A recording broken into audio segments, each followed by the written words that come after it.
And let me now read the statement of the Pakistan Cricket Board. The PCB in a statement said, such statements can split the Asian and the international cricket communities and impact Pakistan's visit to India for the 2023 World Cup.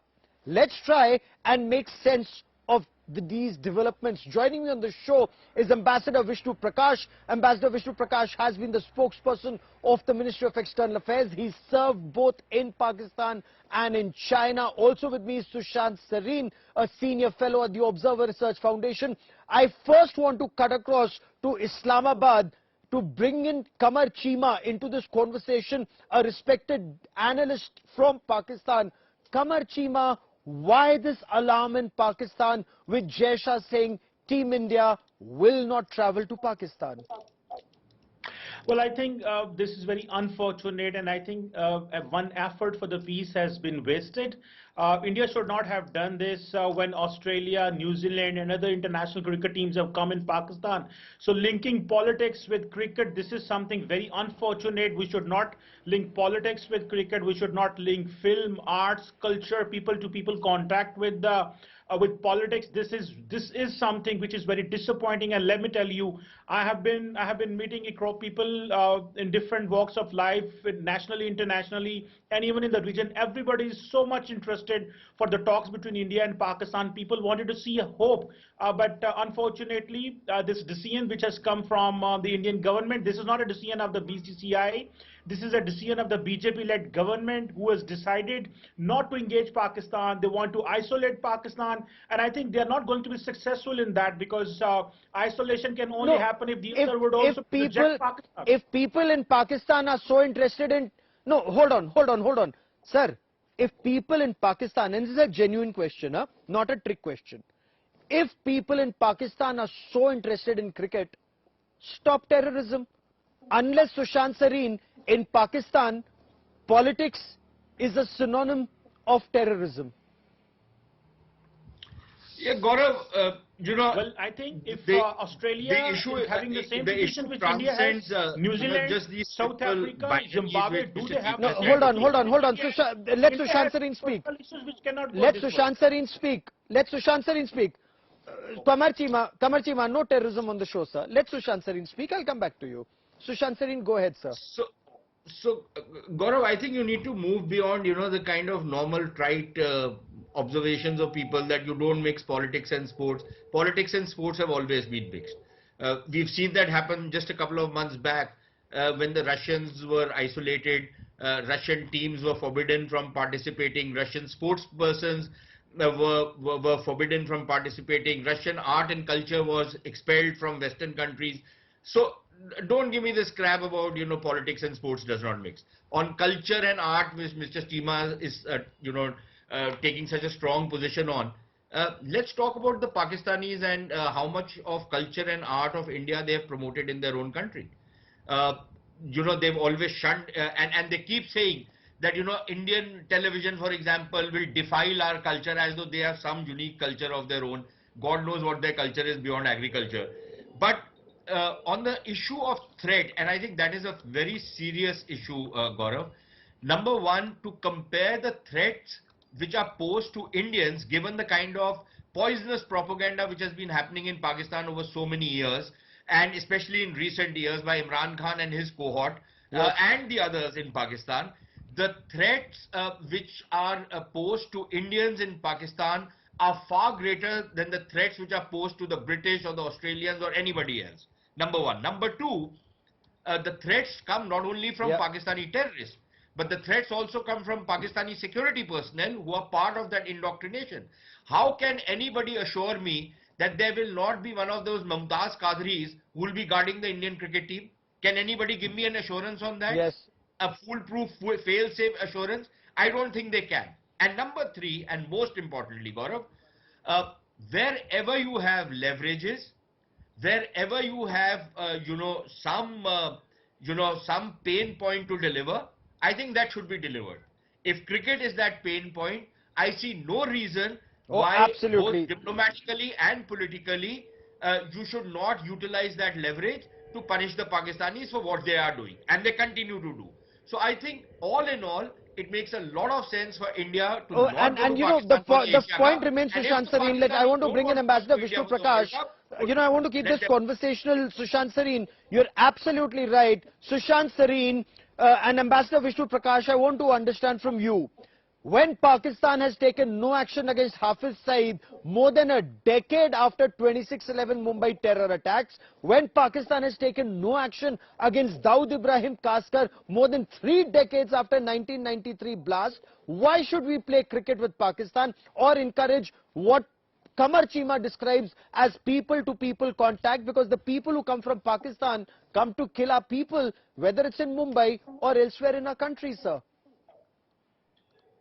Good evening. You are spot on, and I completely agree with my friend Sushant. Let me turn for a moment to Mr. Kamar Chima's observation that politics and cricket should not be mixed, and I have a lot of regard for Kamar Chima.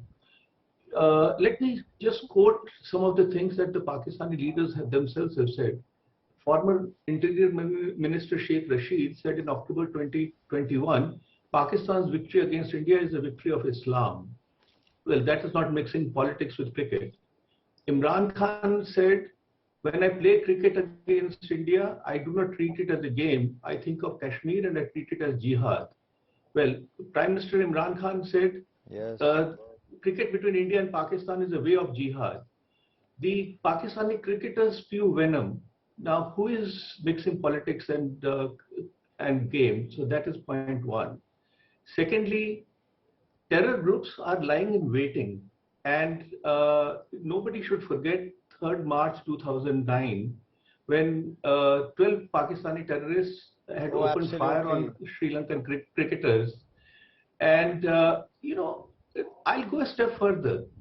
Even the country with which they have a relationship which is higher than the Himalayas, sweeter than honey, and whatever, the Chinese engineers and personnel cannot be protected. I mean, imagine an Indian cricketer getting injured. There will be hell to pay. So it is easier said than done. I think it is in everybody's interest that Indian cricketers do not travel to Pakistan. It is not a place where Indians can go and should go, given the kind of poisonous atmosphere. And I see, frankly, no reason why India should be playing cricket with Pakistan. The kind of poisonous environment in Pakistan. Absolutely. Kamar Chima, this is not politics. This is poison that comes from your country. And sir, don't take my word for it. Hear what Shahid Afridi, the poison in Shahid Afridi's sentences, the poison in Imzamamul Haq, and I will play that out for you during the course of this broadcast, but I want to bring you in once again. Sir, is politics synonymous with terrorism in your country? Because you said don't mix politics with sports. Sir, you haven't punished 26/11 Mumbai terror attacks mastermind. You continue to shield Dawood Ibrahim Kaskar. You've taken no action against that Maulana of terror called Masood Azhar. Why should we play cricket with you when you send terrorists into our country? Well, first of all, let me say that I have a huge respect for Mr. Ambassador. But the point is that I can give a dozen examples where the hardliners in India, where the political parties in India, they gave an open threats to the Pakistani cricket team in the past, where even the Indian government was embarrassed, was feeling embarrassed, and the way the Pakistani cricket team had to face an aggression in India during the cricket matches, and the stones were hurt, they were not treated properly. Mat aao na sir, hum to nahi bula rahe aapko. Don't come. We don't want to play. India's made it very clear. We don't want one team coming with 10 AK-47s and another team coming with 11 cricket bats with the same mindset. I have just to make one brief observation. I am not referring to the some man on the street or some nondescript Pakistani. I'm talking of Pakistani authorities in power. I'm talking of the comments by Pakistani Prime Minister of Pakistan, Interior Minister, then Prime Home Minister of Pakistan. So I'm not talking of people. Yes. So has not Shiv Sena been in power in India? The way the leadership in the Shiv Sena has been talking on that, even the leadership in the BJP, they have been saying we won't let the Pakistani cricket team come in Pakistan. I think this is not a job of the leadership. The leadership does above all. So I think if we are talking about the millions of people in the region, we are not talking about few select people who are hawks in India and Pakistan. No, millions of people may be in Pakistan. I am sorry. I am sorry, Kamar Chima.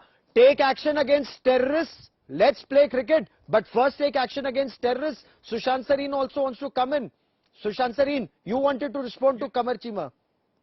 Yeah, the thing is that, Gaurav, you took the words out of my mouth. If they feel threatened in India, they should not come, number one. Number two, please remember when, we were playing cricket with them and the Pakistanis would come into India, how many people disappeared in India and now are terror sleeper cells, number one. Number two, have you forgotten David Headley and Sajid Mir? Sajid Mir came as a tourist, didn't he? A cricket tourist. Yes. And we know his links with the Pakistani military establishment. He was protected by the Pakistani military establishment for the longest. Hell, he was declared dead by them. Then they resurrected him, right? The only terrorist to have been resurrected. I can give you many examples of how, under the cover of cricket, terrorism has been spread in India. But my final point, Gaurav, is that, this hogwash of cricket brings people together. Do you think a guy like Shahid Afridi, this poison hate monger, or, Inzamam, and the other fellows who are constantly trying to convert Indian cricketers? You've heard Inzamam ul Haq, right? Trying to convert Bhaji, right? Is that playing cricket, or is that playing politics, and is that playing religion? But more importantly, let's talk about what happened in Leicester. The Pakistani Gundas out there, and this is not just India, Pakistan. Yes. They go to Leicester, they go to other parts of the world, and they'll indulge in vandalism, they'll indulge in thuggery, they'll indulge in riots. Why do you even want a situation like that? We want to have fun playing cricket, right? We want to enjoy a match. We want to play good cricket. कमर चीमा, एक पुरानी कहावत है, कायदे से रहो, फायदे में रहोगे. Now, if you want to play cricket with the spirit of cricket, then you cannot send a team with terrorists with assault rifles. Then you cannot have terror training camps in your country, which is bleeding India. Stop that. We can play cricket and we can have people-to-people contact. Sir, आपके देश में ये इतनी सी बात समझ आती है? Whether it's your Mil Jihad complex or the people who are so interested in people-to-people contact.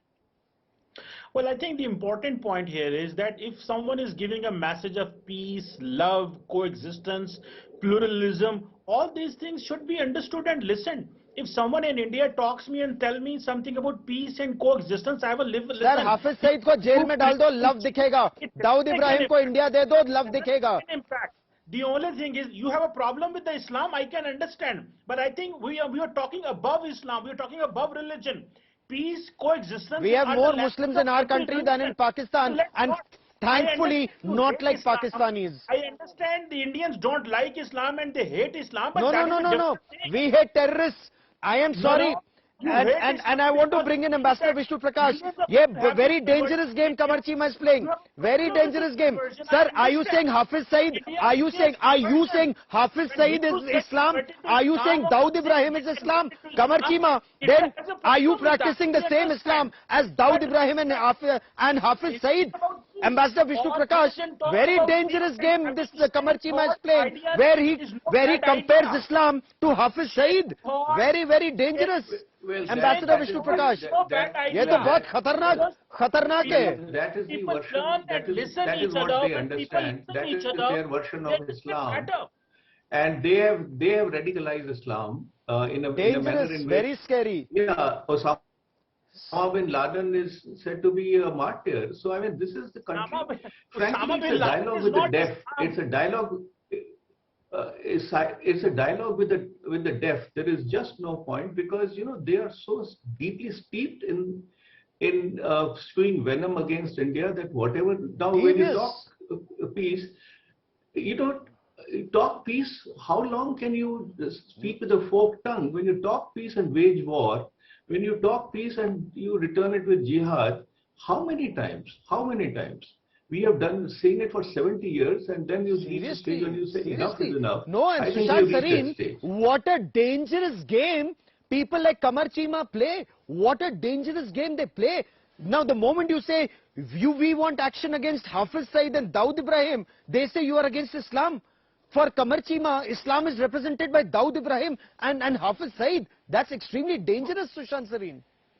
not only Hafiz Saeed, even if Mr. Chima is talking about this clown called Tariq Jamil, who calls himself a Maulana, just try and hear some of the stuff this guy talks. It's only an Imran Khan will become his follower. The guy is a misogynist. He talks the most rubbish kind of stuff. If now that is the version of Islam which Mr. Chima adheres to and wants to be spread, and I also marvel at the brains of Harbhajan Singh. If he was impressed by Tariq Jamil, then I think we have something serious to worry about people like Harbhajan Singh. That if you get impressed by Tariq Jamil, who's a crook in many ways, and the kind of misogyny and the kind of rubbish he speaks, you just have to hear him to believe it.